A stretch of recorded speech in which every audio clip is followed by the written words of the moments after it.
Friends, today we learn how to download TikTok videos without watermark on Android. For that, first of all, open TikTok.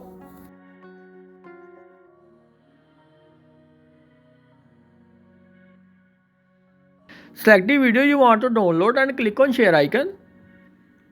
Click on copy link. Then close the TikTok app and open Chrome.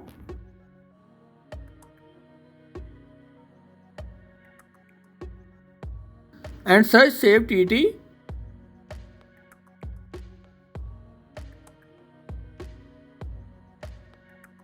Then click on paste link here. Then click on search.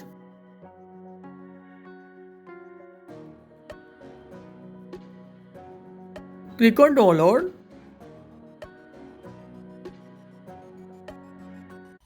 Click on detail. And you see you successfully download TikTok video without watermark on Android. If you like our video, please subscribe.